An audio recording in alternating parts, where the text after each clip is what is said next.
La filosofía de Alcuino de York pues realmente es extraordinaria. Vivió aproximadamente entre el año 735 y 804 y constituye uno de los pilares más sólidos de la cultura medieval, aunque paradójicamente su influencia no se entiende si se estudia solo en términos de originalidad filosófica pura, porque no fue un creador de un sistema nuevo comparable a Platón, Aristóteles o Santo Tomás de Aquino.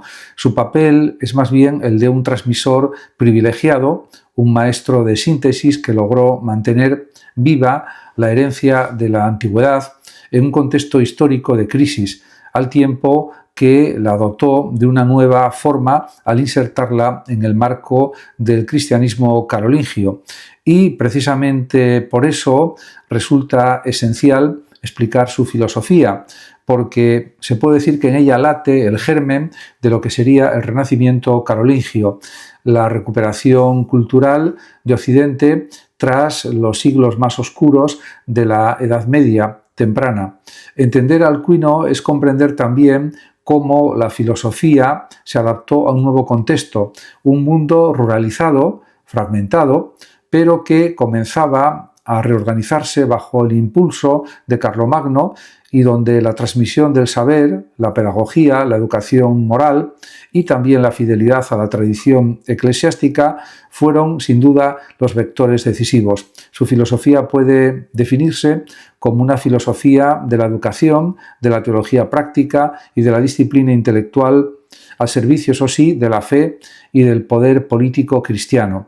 Desde su formación en York, donde aprendió las artes liberales, hasta su traslado a Aquisgrán para convertirse en el principal consejero cultural de Carlomagno, Alcuino concibió el saber como una especie de herramienta de transformación de la vida espiritual y también de la vida social.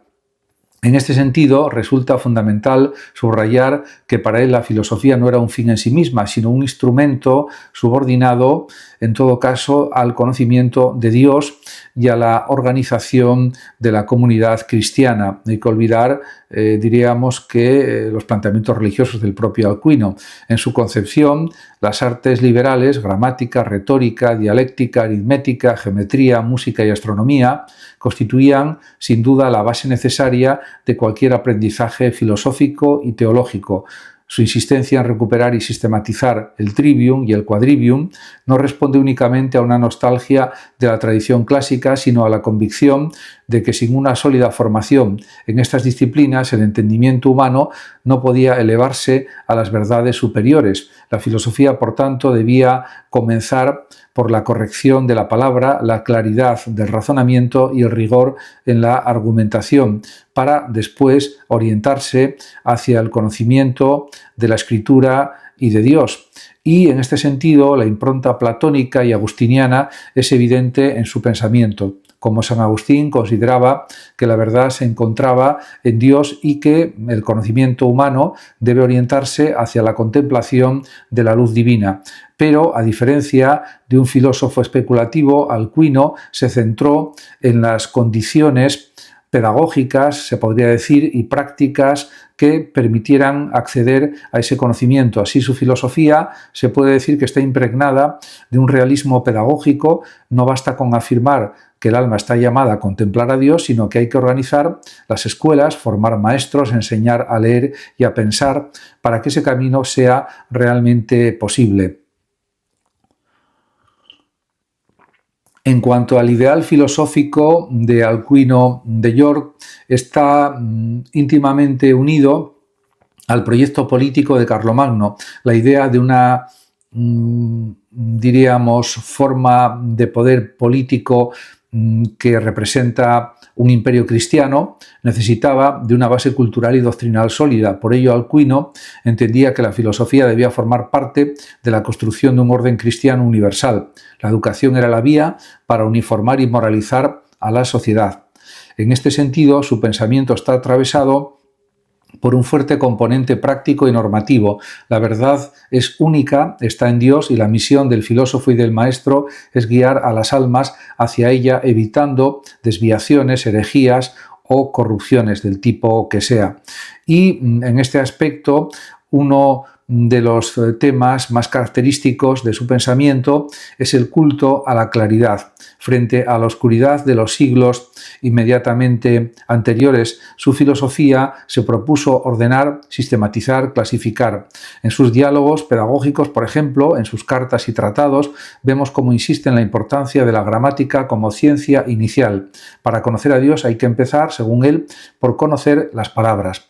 El orden del discurso refleja el orden de la realidad y también de la mente. El error en el lenguaje conduce al error también en el pensamiento, y este es realmente el resultado de una actitud que no es la correcta, porque el error puede influir en la vida negativamente. Así, la filosofía de Alcuino es inseparable de su defensa de la corrección lingüística y de la claridad expositiva.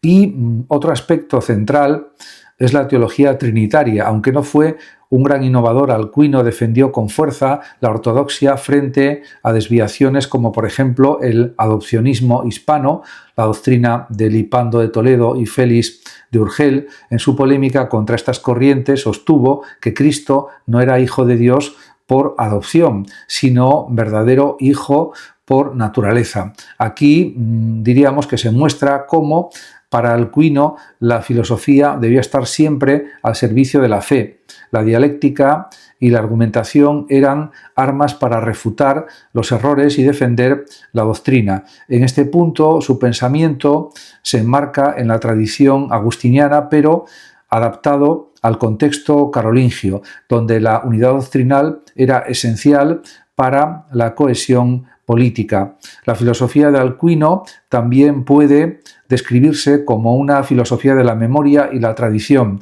consciente de la fragilidad de los manuscritos y también de la dispersión cultural de su tiempo. Se dedicó a recopilar, copiar y transmitir textos antiguos, tanto cristianos como paganos. Este esfuerzo no era simplemente erudito, aunque también lo era, sino profundamente filosófico. Preservar la herencia del pasado era una condición para construir el presente. La filosofía, en este sentido, es memoria viva, es fidelidad a lo que se ha transmitido, pero también adaptación creativa a las necesidades del momento, de su momento, del tiempo en el que vivió el propio Alcuino. En la base de todo su pensamiento está la convicción de que la sabiduría es un don de Dios. El hombre, por sí mismo, solo puede alcanzar verdades, podemos decir, parciales, y necesita la gracia y la revelación para llegar al conocimiento pleno. Sin embargo, la razón y los pensamientos o las artes liberales son instrumentos preciosos que, usados rectamente, preparan el alma para recibir la verdad divina. Si no se usan correctamente, pues no. De ahí que su filosofía pueda definirse como un racionalismo subordinado a la fe. Reconoce el valor de la razón, pero no como una especie de autonomía absoluta, sino como una preparación y también entendida como servicio a la religión cristiana. Si analizamos con más detalle la dimensión educativa de su filosofía, encontramos una concepción jerárquica y orgánica del saber. En la base está la gramática, que enseña a leer, escribir y hablar correctamente. Le sigue la dialéctica, que enseña a razonar, a argumentar. Después las disciplinas matemáticas, que elevan el espíritu o la mente hacia la armonía del cosmos. Y finalmente la teología, que corona todo el edificio del saber, pues conduce al conocimiento de lo divino. Esta estructura refleja también la visión platónica y agustiniana del ascenso del alma, desde lo sensible hacia lo inteligible, desde las letras hasta la sabiduría divina. Y además su relación con Platón es indirecta, pero perceptible. La idea de que la educación es un proceso de ascenso, que el alma está llamada a contemplar una realidad superior, que el bien supremo es Dios, esto tiene influencias platónicas. Con Aristóteles, en cambio, su relación fue mucho más limitada, pues en su época la obra aristotélica apenas se conocía en Occidente, más allá de la lógica del órgano. Aún así, Alcuino adoptó elementos aristotélicos en la dialéctica, sobre todo en la clasificación de términos y en la precisión argumentativa, que es algo absolutamente necesario en el ámbito filosófico y teológico. Un rasgo importante de su filosofía es el carácter moralizante y pastoral. Para él, el saber no tiene sentido si no transforma la vida, y el verdadero filósofo es aquel que vive rectamente, que cultiva la virtud o la bondad, que practica la humildad y la obediencia a Dios. El conocimiento sin virtud o sin bondad es un peligro. Por eso, su pedagogía insiste en la formación moral junto con la intelectual. La filosofía no es un lujo para eruditos, sino una guía para vivir cristianamente. Y en este orden de cosas hay que decir también que en sus cartas, por ejemplo, encontramos reflexiones que muestran esta dimensión ética. A menudo aconseja a sus discípulos no dejarse llevar por la vanidad del conocimiento, sino usarlo con humildad, y repite que el verdadero maestro no es el que brilla con palabras, sino el que conduce a sus alumnos a la verdad. Este énfasis ético lo conecta con la tradición socrática, aunque es verdad que siempre adaptada al horizonte cristiano. Y de este modo se puede decir también que resulta interesante destacar su idea de la armonía entre poder político y poder temporal y poder espiritual. Realmente el poder político puede entenderse como temporal y el poder religioso como espiritual, sin duda. En su filosofía, el rey y el maestro comparten una visión: guiar al pueblo hacia la verdad y la justicia. Carlomagno aparece como el monarca sabio encargado de aplicar la doctrina cristiana en la organización del imperio, mientras que Alcuino representa al maestro que educa a las élites para que sirvan a ese ideal. La filosofía de esta forma no es neutral, sino que se inserta en un proyecto político religioso de unidad. Y también la recepción posterior de su pensamiento muestra que su influencia no estuvo tanto en la originalidad especulativa como en la creación de un marco educativo y cultural para su tiempo. Fue el alma del Renacimiento carolingio que sentó las bases para el posterior florecimiento escolástico. Sin Alcuino es difícil imaginar a un Anselmo, por ejemplo, de Canterbury, un Abelardo o Pedro Abelardo o un Tomás de Aquino, porque la tradición del estudio, la recuperación de los textos y la organización de las escuelas que él promovió hicieron posible ese desarrollo en gran medida. En conclusión, se puede decir que la filosofía de Alcuino, de York, puede entenderse como un puente entre la antigüedad y la escolástica. Su núcleo no es la construcción de un sistema abstracto, sino la convicción de que la verdad es una, que está en Dios, y que la misión del filósofo es guiar hacia ella mediante la educación, la claridad del discurso y también la formación moral. En este aspecto, su legado perdura no en tratados especulativos, sino precisamente en la reorganización del saber, en la pedagogía y en la fidelidad a la tradición. Alcuino es, en definitiva, el filósofo maestro, el pedagogo de Europa, el hombre que supo mantener encendida la llama del conocimiento en tiempos de oscuridad y de ignorancia, y que hizo de la filosofía un servicio a Dios, al hombre y también a la comunidad cristiana. En este aspecto, diríamos, su contribución es realmente, podemos decir, extraordinaria.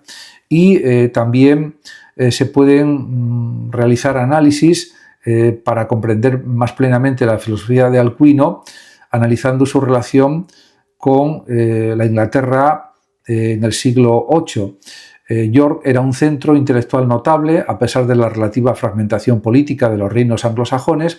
Allí se cultivaba un aprendizaje monástico que combinaba lectura de los textos clásicos latinos con la doctrina cristiana. Alcuino se formó en este ambiente absorbiendo la riqueza de las artes liberales, especialmente si pensamos en el Trivium, que incluía gramática, retórica y dialéctica. Para él, la gramática no era un conocimiento simplemente instrumental, sino un medio para entrenar la mente en la precisión conceptual, en la claridad de las ideas y en la disciplina del pensamiento, que es algo esencial para él.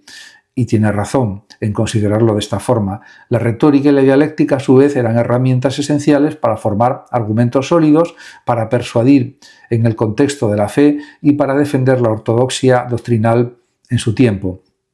Y en este aspecto, la dialéctica en la obra de Alcuino se convierte también en un instrumento clave. Siguiendo la tradición neoplatónica y agustiniana, entiende que el error no proviene únicamente de la malicia, sino de la ignorancia y del desorden interno de la mente. Por ello, enseñar a razonar, enseñar a pensar correctamente es preparar al alma o a la mente para comprender la verdad divina. En sus enseñanzas insistía en que la dialéctica debía estar subordinada a la teología, era algo entendible, y que el conocimiento puro sin orientación moral era peligroso.